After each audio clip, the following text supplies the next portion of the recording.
పడిమెట్ల పైకెక్కి గుడికేగు భక్తులకు ఎదురొచ్చే బంగారు స్వామి ఇరుముడులు స్పృశించి శుభమనుచు దీవించి జన బృందముల చేరే జగమేలు స్వామి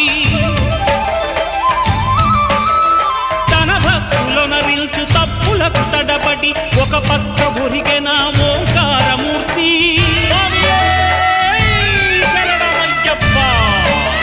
స్వాములందరూ తనకు సాయము కాగా ధీమంతుడై లేచే ఆ కన్య స్వామి